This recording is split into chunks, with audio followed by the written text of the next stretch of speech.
David Hall, and I'm here at the Giant Axe today to talk to you about our home shirt. Now, we have played in blue ever since our formation, and the nickname the Dolly Blues comes from the resemblance to the Dolly Blue wash bag back in the day. In the changing rooms back there, I've got some of the old shirts hung up, so I'm going to take you in there now and have a little talk through the history of them all.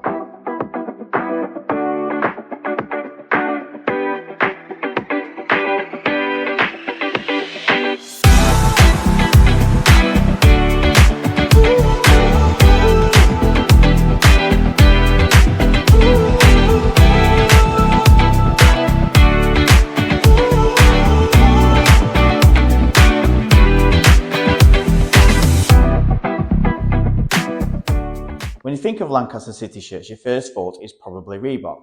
That's because the UK base was in Lancaster until 2006, and that provided us with over a decade of shirts. The most notable shirt will be this one here. We won the President's Cup in 1995. You look at the badge, it's actually City of Lancaster AFC, and number 12 should have been used on the sub bench that day. As we moved into the 90s, the name on the badge would change, you see on this one, to Lancaster City FC.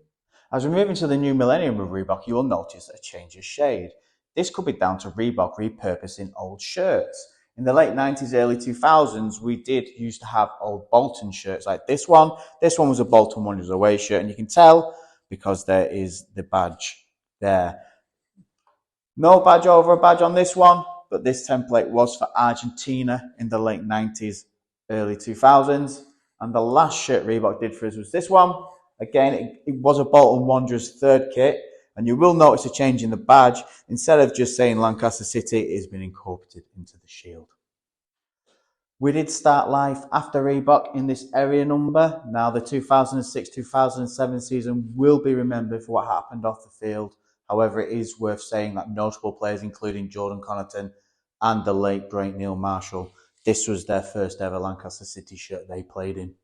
And after that area one, we had this Umbro number, a very popular Umbro template at the time. England did have it, but the only difference being obviously the colour and the shoulder detail.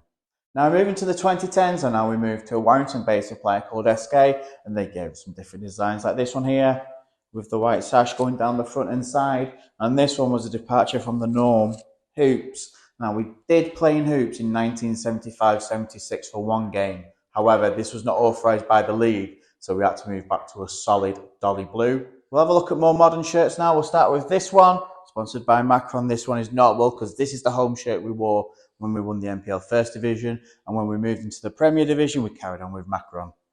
This shirt is the last shirt to have used the old badge, and when Bay got took over by Global, they carried on their sponsorship in the next shirt to Heart.